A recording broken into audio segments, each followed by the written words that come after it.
Hi friends, అందరికీ నమస్కారం. ఈరోజు నేను ఎంతో టేస్టీగా ఉండే ఇడ్లీలోకి, దోశల్లోకి, దేంట్లోనైనా తినే కరివేపాకు పొడి ఎలా ప్రిపేర్ చేయాలో చూపిస్తాను. ఈ కరివేపాకు పొడి చాలా సింపుల్ అండి. ఇంట్లో ఈజీగా మనం ప్రిపేర్ చేసుకోవచ్చు. మనము కరివేపాకు నీట్ గా క్లీన్ చేసుకొని చక్కగా గుడ్డ మీద ఆరబెట్టుకొని ఇలాగా మనం చక్కగా కడుక్కొని క్లీన్ చేసి పెట్టుకున్న కరివేపాకు డ్రై అయిపోవాలండి. కడుక్కొని శుభ్రంగా నీట్గా ఆరబెట్టుకోవాలి. అరకప్పు పచ్చిశనగపప్పు ఒక 3 స్పూన్లు, కొంచెం జీలకర్ర 2 స్పూన్లు, ఒక 2 స్పూన్ల ఆవాలు, 2 స్పూన్ల సాయి మినపప్పు, అన్ని ఒక 2-3 స్పూన్లు అండి. ధనియాలు 2-3 స్పూన్లు, కొంచెం మెంతులు, 1/2 స్పూన్ మెంతులు, కొంచెం సాల్టు, చిన్న ఇదంతా నిమ్మకాయ అంతా చింతపండు, కొంచెం ఆయిల్, ఎండుమిరపకాయలు కారానికి సరిపడా, కొంచెం ఎల్లుల్లి రెబ్బలు ఒక 5-6 రెబ్బలు తీసుకోవాలి. ఇప్పుడు కరివేపాకు పొడి ఎలా ప్రిపేర్ చేయాలో చూపిస్తాను. మనం చిన్న కళాయి పెట్టుకోవాలి. అందులో ఒక 2 స్పూన్ల ఆయిల్ వేసి కరివేపాకుని మనం చక్కగా కరివేపాకుని వేయించుకోవాలి. కరకరలాడేటట్టు బాగా వేయించుకోవాలన్నమాట. ఆయిల్ వేసాను. ఇందులో నీట్గా క్లీన్ చేసి పెట్టుకున్న కరివేపాకు చిటపట అంటుంది కదా. కరివేపాకుని ఎప్పుడైనా నీట్గా వాష్ చేసుకుని కడుక్కొని ఒక గుడ్డ మీద ఆరబెట్టుకోవాలి. నూనె వేసి వేపుకోవాలి. ఇలా మనం బాగా ఆరిన తర్వాత కరివేపాకుని వేయించుకుంటే మిక్సీలో వేసుకున్నప్పుడు బాగా పొడి అవుతుంది అనమాట. ఎప్పుడైనా కొంచెం బాగా కరివేపాకు ఆరిపోవాలండి, అప్పుడు మనకి బాగా మిక్సీలో పొడి అవుతుంది.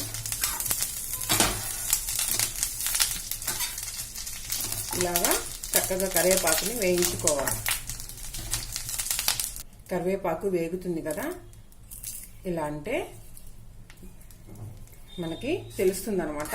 టక్కున పొడైపోతుంది అనమాట. అలాగా మాడకుండా జాగ్రత్తగా వేయించుకోవాలి కరివేపాకుని. అలా వేయించుకుంటేనే మనకి పొడవుతుంది అనమాట. ఆకు మెత్తగా ఉంటే పొడవదు, ముద్దయిపోతుంది. ఎప్పుడైనా గుర్తుంచుకోండి, కరివేపాకు బాగా ఆరిన తర్వాతే మనం చక్కగా వేయించుకొని పొడి చేసుకోవాలి. కరివేపాకుని ఒక 2 రోజులు గుడ్డ మీద ఆరబెట్టండి, కడిగేసి నీట్గా. అలాగా డ్రై అయిపోయిన తర్వాత వేయించుకోవాలి.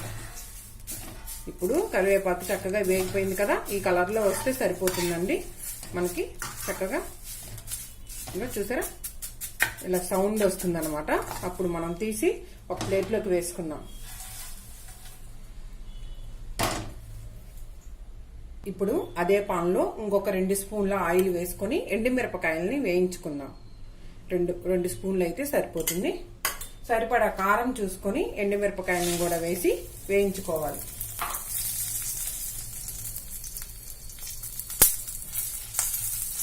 సిమ్లో పెట్టుకొని మాడకుండా దోరగా వేయించాలి.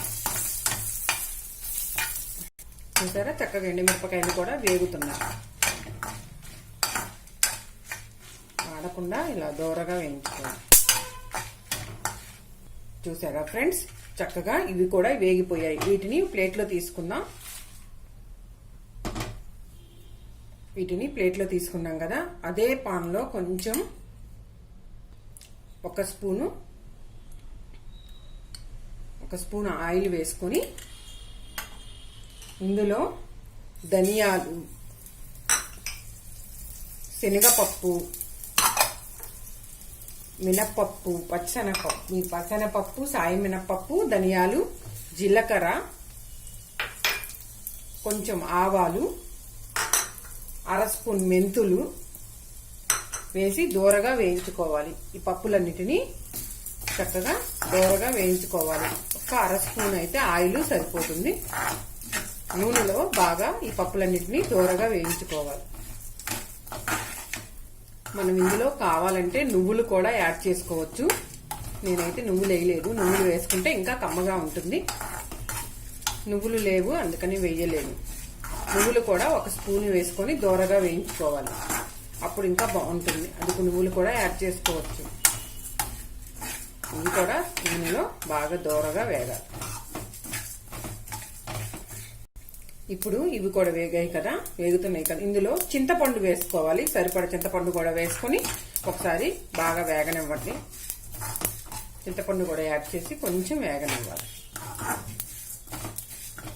పిల్లలకి కరివేపాకు పొడి చక్కగా ఇడ్లీలోను దోశల్లోను నెయ్యి వేసి పెడితే చాలా మంచిదండి. కరివేపాకు పొడి వల్ల జుట్టు గ్రోత్ బాగుంటుంది, కళ్ళకి మంచిది, జుట్టు ఎదుగుదలకు చాలా మంచిదండి కరివేపాకు పొడి. చక్కగా వీటిని కూడా ఒక ప్లేట్లో తీసుకుందాం. వేగిపోయాయి చూసారా, వేగిపోయాయి. వీటిని ప్లేట్లో తీసుకుంటున్నాను, స్టవ్ కట్టేస్తున్నాను. వీటిని ఒక ప్లేట్లో తీసుకుందాం.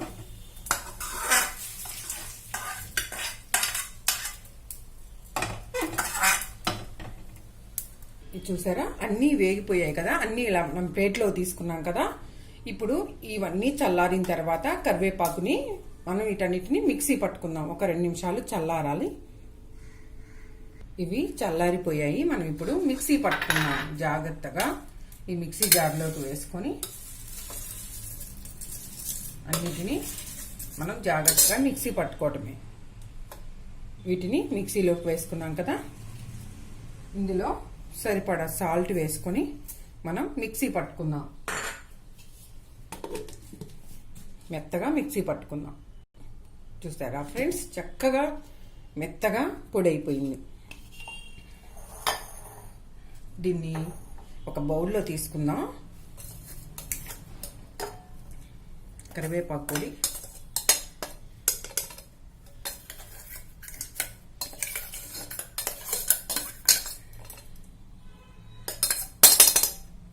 ఇప్పుడు బౌల్లో తీసుకున్నాం కదా. ఈ కరివేపాకు పొడిలో మనం ఇప్పుడు ఎల్లుల్లి రెబ్బలు కొంచెం కచ్చా పచ్చగా రోట్లో దంచుకొని వేసుకోవాలండి. ఎల్లుల్లి రెబ్బలు వేసుకోవాలి, మిక్సీలో వేస్తే పేస్ట్ అయిపోతుంది. కచ్చా పచ్చగా ఎల్లుల్లి రెబ్బల్ని మనం ఈ రోట్లో వేసుకొని చక్కగా దంచుకొని కలుపుకోవాలి.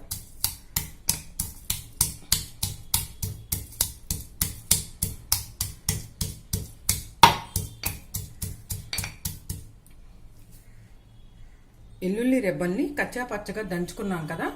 ఎల్లుల్లి మీద పొట్టు ఉంటుందండి, ఆ పొట్టు అనేది మనం ఇలా బయట తీసేసి పడేయాలండి. పొట్టుని మనం దంచితే పొట్టు అంతా ఊడొచ్చేస్తుంది అనమాట. చూసారా, ఈ పొట్టుని మనం ఇలాగ తీసి పారేయాలి. పొట్టు తినకూడదు అనమాట. దంచితే పొట్టు ఈజీగా వచ్చేస్తుందని నేను దంచాను. కావాలంటే ఎల్లుల్లి రెబ్బలు పొట్టు తీసుకొని కూడా మనం ఇలా దంచుకోవచ్చు, ఎలాగైనా మనం చేయొచ్చు అనమాట. నేను ఎల్లుల్లిలో పైన పొట్టు అంతా దంచితే మనకి ఇలా వచ్చింది, ఇదంతా తీసి పడేయాలి. ఎల్లుల్లి పొట్టు,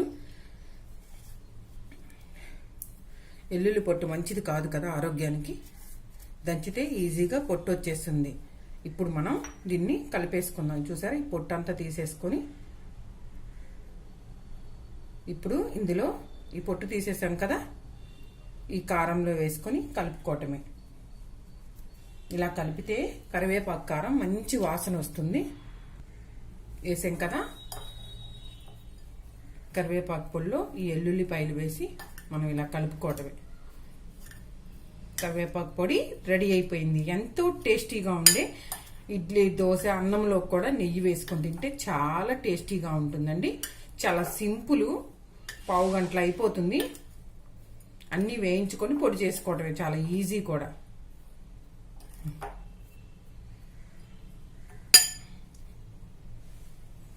చూసారా ఫ్రెండ్స్, కరివేపాకు పొడి. ఈ కరివేపాకు పొడి గనక మీకు నచ్చినట్టయితే లైక్ చేయండి, షేర్ చేయండి, సబ్స్క్రైబ్ చేయండి, కామెంట్ రూపంలో మాకు తెలియచేయండి. చక్కగా మీరు ఇలాగ చేసి పెట్టుకొని ఒక డబ్బాలో స్టోర్ చేసుకొని అన్నంలోకైనా అన్నిట్లో మనం తినొచ్చండి. కరివేపాకు చాలా హెల్దీ అన్నమాట. కరివేపాకు వల్ల చాలా ప్రయోజనాలు ఉన్నాయండి. కంటి చూపు మెరుగవుతుంది, మనకి తొందరగా స్పెట్స్ అలాంటివి పిల్లలకి రావన్నమాట. ఈ కరివేపాకు పొడి తినటం వల్ల కళ్ళకి చాలా మంచిది. జుట్టు పరంగా, హెయిర్ పరంగా కూడా చాలా మంచిది. హెయిర్ బాగా గ్రోత్ గా పెరుగుతుందండి. మనకి చాలా ఆరోగ్యానికి, కిడ్నీస్కైనా, హార్ట్కైనా, దేనికైనా అన్నిటికీ చాలా మంచిది. మీరు కూడా మీ ఇంట్లో ఇలా కరివేపాకు పొడి చేసుకుని తినండి, ఆరోగ్యంగా ఉండండి. ఈ వీడియో కనుక మీకు నచ్చితే కామెంట్ పెట్టండి. ధన్యవాదాలు.